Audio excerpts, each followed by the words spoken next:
Monitor test করার জন্য Calman আর C6 HDR এই ডিভাইসটা কিনলাম, কিন্তু এই ডিভাইস এবং ক্যালম্যান দিয়ে সবকিছু টেস্ট করা হয়ে গেলেও মনিটরই আসলে রিভিউ করা হয় নাই বা টেস্ট করা হয়নি। কিন্তু এটা নিয়ে কথা বলার আগে কিছু ইতিহাস নিয়ে কথাবার্তা বলা যাক। ঠিক প্রায় 4 বছর আগে আমার হাতে এই ডিভাইসটা আসে। এটা দেখলে আসলে নস্টালজিক হয়ে যায়, কারণ কোনো এক শীতকালে ডিসেম্বর 2020 এর কোভিডের মধ্যে এই ডিভাইসটা হাতে আসে। অ্যান্ড তখন স্যামসাংয়ের একটা মনিটর আমি রিভিউ করি, অ্যান্ড তখন আসলে স্পাইডার 5 এলিট দিয়ে খেলতেছিলাম। তখন মনে করতাম যে এটাই one of the best device monitor calibration বা মনিটরের অ্যাকচুয়াল যে কালার আউটপুট সেটা জানার জন্য। কিন্তু আমার ধারণা আসলে ভুল ছিল। এর ভিতরে অনেক ডিভাইসের সাথে পরিচয় হয়, অনেক ঘাটাঘাটি হয়। তো এইটার যখন লাইফ স্প্যান শেষ হয়ে যায় আমরা নিয়ে আসি Datacolor Spyder X Pro, but এইটারও অনেক লিমিটেশন আছে এবং এই লিমিটেশনগুলো কাটানোর জন্য আমাদের আনতে হয় এর big brother portrait display C6 HDR 5000। আমাদের ইনিশিয়াল প্ল্যান ছিল আসলে C6 HDR 2000 আনার, কিন্তু যখন আমরা কিনবো করতেছিলাম ঠিক সেই সময় রিলিজ হয় C6 5000। এই 5000 এর মানে হচ্ছে এটা সর্বোচ্চ 5000 নিটস পর্যন্ত ব্রাইটনেসকে হ্যান্ডেল করতে পারবে এবং সেভাবে একটা কালার আউটপুট বা এটার যে অ্যাকচুয়াল টেস্টিং রেজাল্ট সেটা দিতে পারবে, অর ইভেন এটা ক্যালিব্রেশনও করতে পারবে। এই ডিভাইসটা মূলত পারচেস করা হয় এই বছরের সেপ্টেম্বরে এবং এটা শিপমেন্ট হয়ে আমাদের হাতে আসতে আসতে অলমোস্ট প্রায় 2 মাস চলে যায়। নভেম্বরের প্রথম দিকে আমরা এই ডিভাইসটা পাই হাতে এবং পোর্ট্রেট ডিসপ্লেসের ওয়েবসাইটে তাদের সাথে কন্ট্যাক্ট করে ক্যালম্যানের সফটওয়্যারটা আমরা এনশিওর করে নিই আমাদের কাছে। দেন এরপর ইতিহাস আর ইতিহাস, মানে আমি আমার লাইফে এত ডিটেলড এবং এত ডাটা নিয়ে খেলতে পারে এরকম ওয়েল অর্গানাইজ সফটওয়্যার আমি দেখছি বলে আমার মনে পড়ে না। অলসো মনিটর নিয়ে যাদের আইডিয়া নাই, আই মিন একদম যারা বিগিনার, তাদের জন্য এটা নিয়ে কাজ করা খুবই কঠিন এবং টাফ জিনিস। সো কালারিস্ট লেভেলের যারা কাজ করেন তারাই হয়তো বা এই সফটওয়্যারের অনেক আউটপুট বুঝবেন। ইভেন আমাদের ক্ষেত্রেও এটা নিয়ে স্টাডি করতে করতে অলমোস্ট প্রায় 1 মাসের বেশি সময় চলে গিয়েছে। এক্ষেত্রে আমাদের চ্যানেলে যদি আপনি ঘুরে আসেন তাহলে দেখতে পারবেন আমরা আমাদের লাস্ট মনিটরটি রিভিউ করেছিলাম প্রায় 1 মাস আগে, ইভেন তার বেশি সময় হতে পারে। সো যাই হোক, দ্য ডিভাইস ইজ হিয়ার এবং এটা নিয়ে স্টাডি করতে করতে অলমোস্ট 1 মাস চলে গেছে, যেটা আগেই বলতেছিলাম। স্টিল এখনো অনেক কিছু আমাদের কাছে অজানা, আমরা লার্নিং কার্ভের মধ্যেই আছি এবং এটা নিয়ে সেটেলমেন্ট হয়তো আরো সময় লাগবে, বাট আমরা মোটামুটি যে বেসিকগুলো ঘাটানো সেটা ঘেটে নিয়েছি এবং টেস্টিং মেথোডোলজি আমাদের সেট করা হয়ে গেছে। So this is the high time যখন আমরা এই রিভিউটা পাবলিশ করতেছি। অলমোস্ট 2025 চলে এসেছে এবং আমরা নতুন ডিভাইসের সাথে আমাদের যাত্রাটা শুরু করতে যাচ্ছি। Presenting you the C6 HDR 5000 with Calman ultimate software. And এখন সময় আসছে আসলে এগুলা ফেলে দেওয়ার। সো এগুলা গুডবাই। অ্যান্ড অবশ্যই বলে রাখি, এই ক্ষেত্রে ডাটা কালার স্পাইডার আসলে বিগিনার্সদের জন্য, এখন আসলে বিগিনার্স হয়ে খেলার টাইম নাই। So pro level is here. Anyways, আজকে রিভিউ করব LGর আলট্রা গিয়ারের একটি গেমিং মনিটর। LG এর মনিটরগুলো মোস্টলি কালারের দিক থেকে অনেক ভালো এবং সেই ক্ষেত্রে কালার রিলেটেড যে কাজগুলা সেগুলা LG মনিটরে খুব ভালোই করা যায়, বাট এটা একটা কার্ভ গেমিং মনিটর। সো এটা কোনো প্রফেশনাল গ্রেড মনিটর না। আমরা আমাদের হাতে যদি কোনো প্রফেশনাল গ্রেড মনিটর প্রথম দিকে পেতাম তাহলে হয়তো ভালো হতো, এটা দিয়ে বেস্ট আউটপুটটা হয়তো আমরা পাইতে পারতাম, বাট স্টিল গেমিং মনিটর দিয়ে আমরা শুরু করছি। আজকের রিভিউ হিসেবে স্টুডিওতে রয়েছে LG আলট্রা গিয়ার 39QS95QE মডেলের মনিটরটি। এটা একটা 39 ইঞ্চের 2K রেজুলেশনের 240 হার্জের গেমিং মনিটর। এই মনিটরটার কালার আউটপুট কি সে ব্যাপারে বিস্তারিত কথাবার্তা বলা হবে আজকের রিভিউতে। Also as a gaming monitor এটা কিরকম কি সার্ভ করতে পারে সে ব্যাপারে বিস্তারিত কথাবার্তা হবে। রিভিউতে আছি আমি ফাহিম, দ্য মনিটর ম্যান, ফিটশিন্টার পরে, এবং আপনারা দেখছেন মনিটর বিল্ডার বাংলাদেশ।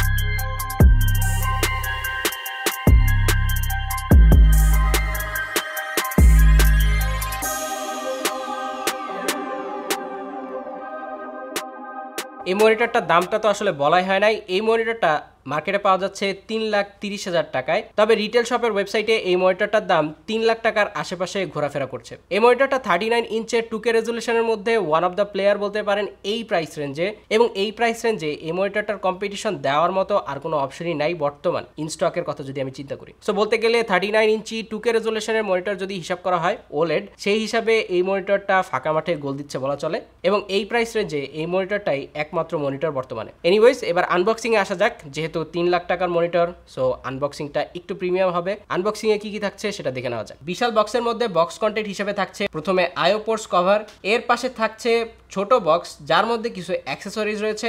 বক্সের মধ্যে রয়েছে পাওয়ার কেবল, অ্যাডাপ্টার, HDMI কেবল এবং ডিপি কেবল, এবং আরও রয়েছে USB A to B কেবল, ছোট একটি কেবল হোল্ডার এবং কিছু ইউজলেস কাগজপত্র। এছাড়াও রয়েছে বেস প্লেট এবং স্ট্যান্ড, এবং সর্বশেষ থাকছে মনিটর প্যানেলটি। এক্ষেত্রে অ্যাসেম্বলি প্রসেসটা টুললেস হতে যাচ্ছে। প্রথমে স্ট্যান্ডটিকে নির্দিষ্ট স্থানে প্লেস ইন করতে হবে, দেন হাত দিয়ে বেস প্লেটকে স্ট্যান্ডের সাথে স্ক্রু ইন করতে হবে, এবং এর সাথে সাথেই অ্যাসেম্বল প্রসেসটি কমপ্লিট হবে। এর সাথে আসা পাওয়ার ব্রিকটি 210 ওয়াটের একটি পাওয়ার ব্রিক। এই আলট্রা গিয়ার সিরিজের যে পাওয়ার ব্রিকগুলো রয়েছে এবং এই ধরনের ওলেড প্যানেলগুলো রয়েছে, এগুলো পাওয়ার হাংরি হয়, সো সেই হিসাবে এই ধরনের পাওয়ার ব্রিক এক্সপেক্ট করা খুবই স্বাভাবিক। এবার মনিটরের বিল্ড এবং আউটলুক কোয়ালিটি নিয়ে কথাবার্তা বলা যাক। মনিটরটার আনবক্সিং এক্সপিরিয়েন্স বলতে গেলে টুললেস ছিল, সেটা অলরেডি দেখেছেন। এক্ষেত্রে মনিটরটা যে বিল্ড আউটলুক পিছন থেকে যদি বলতে হয়, মনিটরটা একদমই একটা ক্লিন ডিজাইন অফার করে। কোনো রকম এক্সট্রা বাম্পি বা ওই ধরনের তেমন কোনো অ্যাগ্রেসিভ কাট ওরকম কিছু দেখা যায় না। এবং মনিটরটা সেন্টারে, যেখানে মনিটরটার অ্যাকচুয়াল যে স্ট্যান্ডটা কানেক্ট হয়, সেটার আশেপাশে আমরা 8GB একটা LED অপশন দেখতে পাই, এবং এই এলইডিটা যখন বন্ধ থাকে তখন একটা পার্পল কালারের রিফ্লেকশন দেখায়, এবং এই রিফ্লেকশন বলতে গেলে এই মনিটরের যে ওভারঅল একটা পার্পল অ্যাকসেন্ট সেটাকেও রিপ্রেজেন্ট করে। আমরা এই পার্পল অ্যাকসেন্টটা আরেক জায়গায় দেখতে পাই, সেটা হচ্ছে মনিটরের যে কাট আউট কেবল ম্যানেজমেন্টের জন্য সেইখানে। এই পার্পল অ্যাকসেন্ট থাকার পরেও মনিটরটা অতটাও অ্যাগ্রেসিভ লাগে না, যে কোনো সেটআপের সাথে খুব সুন্দরভাবে মানিয়ে যাবে, এবং এই পার্পলটাকে খুব একটা যে হাইলাইট করা হয়েছে তেমনও না। সো যে কোনো গেমিং সেটআপের জন্য এটা একটা ভালো ম্যাচ হতে পারে। কালার মিসম্যাচের তেমন কোনো অপশন থাকছে না। যারা কালার দেখে সেটআপ ম্যাচ করতে চান তাদের ক্ষেত্রে এটা খুব একটা বিগ ডিল হবার মতো না। এর বাইরে এই মনিটরটা স্ট্যান্ড এবং যেই বেস রয়েছে সেখানে মেটালের উপস্থিতি দেখা যায়। মনিটরের স্ট্যান্ডের যে আউটলুকটা রয়েছে সেটা প্লাস্টিকের দেখতে হলেও এটার মধ্যে যেই অ্যাডজাস্টমেন্ট ফিচারটা রয়েছে তার জন্য স্ট্যান্ডের ভিতরে মেটাল ইউজ করা হয়েছে, সো দ্যাট এটা একটা রিজিডিটি পায়। রিজিডিটির কথা বলতেই হয়, মনিটরটা ওয়াবেল করে না, মোটামুটি স্টেবল থাকে, এবং স্ট্যান্ডটাও মনিটরটাকে খুব শক্তপোক্তভাবে প্লেস ইন করে রাখে। এই মনিটরটার একটা 2023 সালের ভার্সন রয়েছে। আমাদের কাছে যেটা রয়েছে সেটা হচ্ছে 2024 সালের। সো 2024 সালে মনিটরটার পেছনের দিকে যে ডিজাইনটা সেটা একটু স্লাইটলি ডিজাইন চেঞ্জেস রয়েছে। এক্ষেত্রে যে এলইডিটা সেটা পুরোপুরি একদম নিচ পর্যন্ত যায় না, হাফওয়েতে গিয়েই অনেকটা শেষ হয়ে যায় বা মনিটরের বডির সাথে মিলিয়ে যায়, এরকম টাইপের। মনিটরের ভেসা মাউন্টের জন্য 100x100 মিলিমিটারের 4টি স্ক্রু হোজ দেওয়া রয়েছে, যেটা স্ট্যান্ডের পেছনে অবস্থান করে। আইও পোর্টস হিসেবে রয়েছে একটি USB 3.2 টাইপ বি আপস্ট্রিম, দুইটি USB 3.2 টাইপে ডাউনস্ট্রিম, দুইটি HDMI 2.1, একটি ডিসপ্লে পোর্ট 1.4, এবং OSD কন্ট্রোল করার জন্য জয়স্টিক রয়েছে, কিন্তু এটা হিডেন। সামনে এবং মাঝখান থেকে হাত দিলে ছোট একটি জয়স্টিক পাবেন। এবার ফ্রন্ট সাইডে আসা যাক। সামনে থাকছে 4 সাইডে বর্ডারলেস ডিজাইন। এক্ষেত্রে কোনো বর্ডার বা চিন দেখা যায় না, একদম ক্লিন একটা লুক দেয় এই মনিটরটা। অ্যাডজাস্টমেন্ট ফিচার হিসেবে থাকছে হাইট অ্যাডজাস্টমেন্ট 120mm পর্যন্ত, টিল্ট অপশন রয়েছে 10 থেকে 15 ডিগ্রিজ পর্যন্ত, +10 ডিগ্রিজ পর্যন্ত, সুইভেল অপশন রয়েছে -10 থেকে +10 ডিগ্রিজ পর্যন্ত। এবার আসা যাক এর ডিসপ্লে সেকশনে। এই মনিটরটা একটা 39 ইঞ্চ, সত্য কথা বলতে গেলে 38.5 ইঞ্চের 2K রেজুলেশনের বা 3440x1440 পিক্সেলের একটা মনিটর, যেটা কিনা সর্বোচ্চ 240 হার্টজ পর্যন্ত রিফ্রেশ রেট সাপোর্ট করে থাকে। ভিডিও থেকে অলরেডি বুঝতেই পেরেছেন এটা একটা কার্ভ মনিটর, যেটা নিয়ে এতক্ষণ কথাবার্তা বলা হয় নাই। এই মনিটরটার কার্ভেচার হচ্ছে 800R। আমাদের রিভিউ করা কার্ভ মনিটরগুলোর মধ্যে সবচেয়ে লোয়েস্ট কার্ভেচার রেশিওর মনিটর এটা। 800R কার্ভেচার বলতে যথেষ্ট অ্যাগ্রেসিভ কার্ভেচারই বুঝায়, এবং এই কার্ভেচারের মানে হচ্ছে আপনি মনিটর থেকে অলমোস্ট 800 সেন্টিমিটার ডিস্টেন্সে বসবেন, I mean less than 1 metre ডিস্টেন্সে বসবেন, সো দ্যাট আপনি একটা ইমার্সিভ ফিলিং পেতে পারেন এই মনিটরটা থেকে। সো এটা একটা খুবই অ্যাগ্রেসিভ কার্ভেচার, স্পেশালি যারা সিমুলেটর বেস গেম টাইম খেলবেন, যেমন আমার মতো। আমি রিসেন্টলি খুব বেশি ডার্ট র্যালি 2.0 খেলতেছি। সো সিমুলেশন টাইপ গেমগুলো খেলার জন্য এই মনিটরটা হতে পারে একটা ভালো অপশন, যেহেতু খুব অ্যাগ্রেসিভ একটা কার্ভেচার দেখা যাচ্ছে। এক্ষেত্রে মনিটরের এজে তাকানোর যে হ্যাসেলটা সেটা অনেক ক্ষেত্রেই কমে যায়, যেটা ফ্ল্যাট মনিটরে মোস্টলি হয়। ফ্ল্যাট মনিটরে মোস্ট অফ দ্য কেসে মনিটরের এজে আসলে কি হচ্ছে বা কি দেখা হচ্ছে সেটার ব্যাপারে তাকাতে গেলে একটু কষ্ট হতে পারে। সেই ক্ষেত্রে এই ইস্যুটা কার্ভ মনিটরগুলো অনেকটাই সলভ করে ফেলে আসলে। তো কার্ভ মনিটরগুলো আসলে গেমিং এর ক্ষেত্রেই মোস্টলি বানানো এবং ইমার্সিভ ফিলিং এর জন্যই বানানো। মনিটরটি আরো অফার করছে 178 ডিগ্রিজ পর্যন্ত হরিজন্টাল এবং ভার্টিক্যাল ভিউইং অ্যাঙ্গেল। মনিটরে 30 বিট পর্যন্ত কালার সাপোর্ট করতে পারে, এবং প্যানেলের বিট ডেপথ দাবি করা হচ্ছে 10 বিটস। সো এটা একটা 10 বিটের প্যানেল। মনিটরটির পিক্সেল পিচ দাবি করা হচ্ছে 0.266 mm এবং পিক্সেল ডেন্সিটি 98 ppi। এছাড়া অ্যাসপেক্ট রেশিও 2.389:1 এবং স্ট্যাটিক কন্ট্রাস্ট রেশিও দাবি করা হচ্ছে 15 মিলিয়ন:1। এই মনিটরটি ব্রাইটনেস ক্লেম করছে 275 নিটস টিপিক্যালি, এবং সর্বোচ্চ ক্লেম করছে 1000 নিটস যখন আপনি HDR মোডটা অন রাখবেন তখন। এছাড়া এই মনিটরটা ডিসপ্লে HDR 400 সাপোর্ট করে থাকে, যেটা 1000 নিটসের হিসাবে যথেষ্ট বলা চলে। যেহেতু ওলেড প্যানেল, টেক্সট ক্ল্যারিটি নিয়ে কথাবার্তা বলা যাক। এই মনিটরটার টেক্সট ক্ল্যারিটি একটু লেসার অ্যাভারেজ বা বিলো অ্যাভারেজ বলা চলে। এই মনিটরটা থেকে যখন আপনি usual day to day article reading করতে যাবেন এবং টেক্সটের সাইজ যদি ছোট হয়ে থাকে, সেটা রিড করতে অনেক ক্ষেত্রে একটু ঘোলাটে মনে হতে পারে। এটার রিজন হচ্ছে এই মনিটরটা যে পিপিআই রেশিও সেটা ইউজুয়াল থেকে অনেকটাই কম। অ্যাডিশনাল ফিচার হিসেবে রয়েছে 4 side virtually borderless design, AMD FreeSync premium pro, auto input switch, black stabilizer, colour calibrated option, colour weakness mode, crosshair option, display stream compression বা DSC option, dual controller, dynamic action sync, FPS counter, factory calibration এবং HDR effect, NVIDIA G-Sync compatible picture by picture, picture in picture সহ আরো অনেক অপশন। OSD সেটিংসটি on করলে LG এর gaming OSD UI দেখতে পাবেন, যেটা যথেষ্ট ক্লিন। এই OSD তে কিছু উল্লেখযোগ্য ফিচার্স হলো game mode, adaptive sync, black stabiliser, crosshair, FPS counter, game reset, গ্রিডনেস, peak brightness, contrast, sharpness, gamma, colour temp ইত্যাদি। স্পেসিফিকেশন নিয়ে অনেক কথাবার্তা হলো, মূলত এবার টেস্টিং পালা। টেস্টিং এ প্রথমে শুরু করব আমরা আমাদের ঘোস্টিং নিয়ে, কালার নিয়ে একটু পরে কথা বলছি। UFO ঘোস্টিং টেস্টে এই মনিটরটার যে টেস্ট রেজাল্ট সেটা নিয়ে কিছু কথাবার্তা বলা যাক এবার। এক্ষেত্রে ভিডিওতে দেখতেই পাচ্ছেন জিরো ঘোস্টিং, যেটা ওলেড প্যানেলের ক্ষেত্রে খুব একটা আনকমন ব্যাপার স্যাপার না। ওলেড হওয়াতে এই মনিটরটিতে কোনো প্রকার ঘোস্টিং নেই। এবার কালার অ্যাকুরেসি টেস্ট। কালার অ্যাকুরেসির ক্ষেত্রে আমরা ইউজ করেছি স্পাইডার 5 এলিট, থুকু ভুল বলে ফেলেছি, C6 HDR এবং কালমান আলটিমেট সফটওয়্যার। এই সফটওয়্যারগুলোর কম্বিনেশনে আমরা এই মনিটরটা যে অ্যাকুরেট কালার সেটা বের করার চেষ্টা করব। দেখবো এই মনিটরে sRGB এবং অন্যান্য কালার গ্যামুটে কি কি অফার করছে এবং অলসো এভারেজ ডেল্টাই থাকছে। sRGB তে এই মনিটরটি পেয়েছে সর্বোচ্চ 118.8%, Adobe RGB তে ছিল 95.3%, DCI-P3 তে ছিল 92.6%, NTSC তে ছিল 91.5% এবং এভারেজ ডেল্টাই পেয়েছি 2.52 এবং ম্যাক্স ডেল্টাই আমরা পেয়েছি 4.64। এবার ব্রাইটনেস টেস্ট করার জন্য আমরা ক্যালমান ইউজ করেছি অ্যাজ ইউজুয়াল। রেজাল্ট পার্টে যাওয়ার আগে বলে রাখা ভালো, তারা দাবি করছে 275 nits. HDR A pick brightness on করে আমরা পেয়েছি 440 নিটস 1% উইন্ডোজে, 25% উইন্ডোতে ব্রাইটনেস ছিল 435 নিটস, 50% উইন্ডোতে ব্রাইটনেস ছিল 325 নিটস, 75% উইন্ডোতে আমরা পেয়েছিলাম 285 নিটস এবং 100% উইন্ডোতে আমরা পেয়েছিলাম 275 নিটস। এই হিসাবে তারা যা দাবি করছে তাই ক্লেম করছে। 100% রেশিওতেই আমরা টোটাল 275 নিটস পেয়েছি এবং তাদের দাবিকৃত 275 নিটসের বরাবরই হয়েছে এই রেজাল্টটা। HDR A pick brightness of করে 1% থেকে 50% উইন্ডো পর্যন্ত 280 নিটস পেয়েছি আমরা এবং 75 থেকে 100% পর্যন্ত আমরা পেয়েছি 265 নিটস যদি অ্যাভারেজ করা হয়। এবার HDR টেস্টিং রেজাল্টে আসা যাক। মূলত HDR10 দাবি করা এই মনিটরটি আমাদের ব্রাইটনেস টেস্টে 1% উইন্ডোতে সর্বোচ্চ পেয়েছিল 1010 নিটস এবং 10% উইন্ডোতে পেয়েছিলাম আমরা 550 নিটস, 25% উইন্ডোতে আমরা পেয়েছিলাম 350 নিটস, 50% উইন্ডোতে 275 নিটস, 75% উইন্ডোতে 248 নিটস এবং 100% উইন্ডোতে 238.53 নিটস পেয়েছি। ইউজুয়ালি ওলেড প্যানেলগুলো একটু গ্লসি হয়ে থাকে মোস্ট অফ দ্য কেসে, বাট এলজির এই মনিটরটা একটু ম্যাট টাইপের।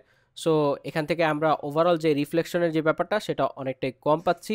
অনেক ক্ষেত্রে মনিটরের অপোজিটে কোনো লাইট সোর্স থাকলে সেই লাইট সোর্সটাকে ভালোভাবে অ্যাবজর্ব করে নেয় এবং খুব একটা রিফ্লেক্ট হতে দেয় না। এক্ষেত্রে বুঝতেই পারছেন এই মনিটরটা ইউজুয়াল কালার থেকে একটু পাঞ্চি কালার বা বুস্টেড কালার দিবে এবং এই কালারটা দেখতে ইউজুয়ালি গেমের ক্ষেত্রে আই প্লিজিং বা ভিজুয়ালি অ্যাট্রাকটিভ মনে হতে পারে। দ্যাটস দ্য রিজন ওয়াই এই মনিটরটা অনেকের কাছে বুস্টেড মনে হতে পারে। ওলেডের ক্ষেত্রে এই ব্যাপারটা খুবই স্বাভাবিক। ওলেড মনিটরগুলো টিপিক্যালি বুস্টেডই হয়ে থাকে। সো এডিটিং রিলেটেড বা কালার গ্রেডিং বা কালার অ্যাকুরেসি রিলেটেড কাজকর্মগুলো এই মনিটরে করার জন্য একটা বিঘ্ন বলা চলে। এছাড়াও মনিটরটার RGB ব্যালেন্সের কথা যদি বলতে হয়, এই মনিটরটা একটু রেডিশ টাইপের কালার দেখাবে। এখানে রেড এবং গ্রিনের যে কালারের ব্যাপারটা সেটা একটু বেশি, এক্ষেত্রে ব্লু এর যে রেশিওটা সেটা একটু কম, সেটা 99 এর আশেপাশে ঘোরাফেরা করে। এক্ষেত্রে রেড এবং গ্রিন প্রায় 100-র মতো রেজাল্ট দেখিয়েছে। সো বলতে গেলে কালারটা একটু রেডিশ টাইপের হতে পারে। এবং এই সাবপিক্সেলের কথাই যখন বললাম, এই মনিটরটার PPI কম হওয়ার কারণে এই মনিটরটার যে সাবপিক্সেল লেআউটটা সেটা আরো বেশি ভিজিবল হয়ে থাকে। টেক্সটের যে রিডেবিলিটি সেটাও অনেকটাই কমে যায়। এই প্যানেলটির সাবপিক্সেল লেআউট মূলত WRGB। সো এই সাবপিক্সেল লেআউটের জন্য একটা ফ্রিঞ্জিং ইফেক্ট দেখা যায়। সো এই ফ্রিঞ্জিং এর জন্য যে ছোট টেক্সটগুলো রয়েছে সেটা রিডিং এর যে ব্যাপারটা সেটা অনেক ক্ষেত্রে একটু হ্যাম্পার হয়, যেটা ওলেডের ক্ষেত্রে খুবই কমন ব্যাপার স্যাপার। যদিও স্যামসাং এর 3rd জেনারেশনের ওলেড প্যানেলগুলো এই জিনিসটাকে অনেকটাই কাটিয়ে উঠতে পারে। সেই ক্ষেত্রে এলজির প্যানেলগুলোকে যদি কম্পেয়ার করা হয় তাহলে বলতে হবে এলজি এক্ষেত্রে কিছুটা হলেও পিছিয়ে রয়েছে। স্টিল ছোট আকারের টেক্সটগুলো পড়তে একটু সবুজ আভা টাইপের ব্যাপার ফিল করা যায় এবং এক্ষেত্রে টেক্সটটাকে অনেক ক্ষেত্রে একটু ডিফারেন্ট লাগতে পারে। সো এটা ওলেডের খুবই কমন একটা ব্যাপার যেটা এখানেও রয়ে গিয়েছে। এবং এই মনিটরের যে টেক্সটের রিডেবিলিটি ইস্যুটা বা পিপিআর যে ইস্যুটা সেটা অনেকটাই ফিক্স হয় এই মনিটরটার একটা 34 ইঞ্চের ভার্সনে। সো এই 34 ইঞ্চের যে ওভারঅল সাইজটা বা ডিসপ্লের যে প্যানেলের সাইজটা সেটা আরেকটু ছোট হওয়ার কারণে এর পিপিআর রেশিওটা অনেকটা বেড়ে যায়। এক্ষেত্রে 39 ইঞ্চ বলতে গেলে আরো বিগার একটা ভ্যালু, এবং এই পিপিআর রেশিওটা এই কমে যাওয়ার জন্যই যে ওভারঅল টেক্সটের রিডেবিলিটি সেটা একটু কমে যায়, এবং এই টেক্সটের রিডেবিলিটি যে ব্যাপারটা সেটা অনেকের ক্ষেত্রে অ্যানোয়িং লাগতে পারে। তবে গেমিং এর ক্ষেত্রে যদি বলতে হয় এটা ছিল 100 যেহেতু 2K রেজুলেশন, সো খুব একটা হাই এন্ড পিসির দরকার পড়বে না এই মনিটরটাকে চালানোর জন্য, এবং এই রেজুলেশনে ইজিলি 240 হার্টজে যে কোনো গেম আপনি ইজিলি এনজয় করতে পারবেন। কালারটা একটু বুস্টেড এবং পাঞ্চি, সো কালারটা খুবই ভালো চোখে লাগবে এবং সবকিছু ভাইব্রেন্ট মনে হবে। এবং এডিটিং এর কথাও যদি বলতে হয় এই মনিটরে আমরা এডিটিং রিলেটেড কাজ করেছি, কিন্তু কালার গ্রেডিং এর সময় যখন আসে তখন অন্য মনিটরে নিয়ে গিয়ে আমরা তখন কালার গ্রেডিং করি। সেই ক্ষেত্রে এই মনিটরটা যে বিগার একটি সাইজ দিচ্ছে, সো আমরা বিগার একটা টাইম লাইন পাচ্ছি এই মনিটরে, কিন্তু কালার গ্রেডিং এর জন্য আমরা বেটার মনিটর ইউজ করে থাকি। সো প্রোজ এন্ড কনস এর ব্যাপারে কথাবার্তা বলা হচ্ছে। প্রথমে এর ভালো দিক নিয়ে কথাবার্তা বলা যাক। এটা একটা 3,30,000 টাকার মনিটর, যদিও 3 লাখ টাকায় ঘোরাফেরা করছে, সো প্রাইসিং যথেষ্ট ভালোই বলা চলে। যদিও ইন্টারন্যাশনাল মার্কেটে যদি আমি প্রাইস কনভার্ট করতে চাই দেশীয় ডলার রেট দিয়ে তখন হয়তো বা অনেকটাই বেশি মনে হতে পারে, বাট এই প্রাইস রেঞ্জে এর কম্পিটিটর বলতে গেলে সোফার নেই। এবং যাদের আসলে 39 ইঞ্চের মতো রেশিওর একটা মনিটর দরকার তাদের জন্য হয়তো বা এর বাইরে খুব একটা অপশন নেই, স্পেশালি যারা হায়ার রেজুলেশনে যেতে চাচ্ছেন না, যাদের পিসি হয়তো বা 4K হ্যান্ডেল করতে পারবে না, তাদের জন্য হয়তো বা হতে পারে এই মনিটরটা। কিন্তু এটা যে 34 ইঞ্চের ভ্যারিয়েশনটা রয়েছে সেটা প্রায় 2,60,000-এর আশেপাশে ঘোরাফেরা করছে, সেটাও একটা ভালো অপশন। এবং 34 ইঞ্চটা আমাদের কাছে ওভারঅল একটা পারফেক্ট ফিট বলে মনে হয়েছে। এরপরে যে ব্যাপারটা আসছে সেটা হচ্ছে এর এক্সট্রিম কার্ভেচার। 800 আর কার্ভেচারে যারা একদম একটা ইমার্সিভ ফিলিং পেতে চান তাদের জন্য হতে পারে এই মনিটরটা একটা পারফেক্ট অপশন। এই ধরনের কার্ভেচারের মনিটর মনে হয় না মার্কেটে আর একটাও রয়েছে, আই মিন এই ধরনের অ্যাগ্রেসিভ কার্ভেচারে। সো সিমুলেটর বা যে কোনো ধরনের গেম এনজয় করার জন্য যদি আপনার ইমার্সিভ টাইপ ফিলটা দরকার সেক্ষেত্রে এই মনিটরটা হতে পারে একটা ভালো অপশন। এছাড়াও এতে রয়েছে অল অ্যাডজাস্টমেন্টের ফিচার যা মনিটরের যে ইউজার এক্সপিরিয়েন্সকে আরো বেটার করে তোলে। এর বাইরে AMD FreeSync premium pro, NVIDIA G-Sync option এবং অন্যান্য অনেক ফিচার্স রয়েছে এই মনিটরে। বলতে গেলে এটা একটা ফিচার লোডের একটা মনিটর। এবার কনজের ব্যাপারে আসা যাক। এই মনিটরটার প্রথমেই কনজ হচ্ছে এর পিপিআই রেশিও কম হওয়ার মূল কারণ এটার রেজুলেশন, যেহেতু 2K মনিটর উইথ 39 ইঞ্চের মতো একটা ফর্ম ফ্যাক্টর, সো এর পিপিআই রেশিও কম হবে। সো অনেকের ক্ষেত্রে এটা একটু ঘোলাটে লাগতে পারে, এটা খুবই স্বাভাবিক। স্পেশালি আপনি যদি হায়ার রেজুলেশনের মনিটর এনজয় করে থাকেন সেক্ষেত্রে এই মনিটরটা দেখলে একটু ঘোলা রাখতে পারে, এবং এই ঘোলা লাগার মূল কারণই হচ্ছে রেজুলেশন। সো 2K রেজুলেশন হিসেবে 39 ইঞ্চ যথেষ্ট একটা স্ট্রেচড একটা অপশন বলা চলে। এটা রেজুলেশন যদি 2K প্লাস হতো সেই ক্ষেত্রে এই মনিটরটা আরো বেশি লেস ঘোলাটে হইতো বা আরো বেটার শার্পনেস দেখাতে পারতো। সেকেন্ড যে ব্যাপারটা সেটা অলরেডি বলেই ফেলেছি, টেক্সট রিডেবিলিটি সেটা অনেকটাই কমে যায় এই ঘোলাটে ব্যাপারের কারণে। এবং এই টেক্সট রিডেবিলিটি কম থাকার কারণে ওয়েব ব্রাউজিং বা আর্টিকেল রিডিং এর যে এক্সপিরিয়েন্সটা সেটা অনেকটাই নষ্ট হয়ে যায়। অনেক ক্ষেত্রে আর্টিকেল পড়তে বা ওয়েব ব্রাউজিং করতে একটু কষ্ট হতে পারে, সেই ক্ষেত্রে ফন্টের যে রেশিওটা বা ফন্টের যে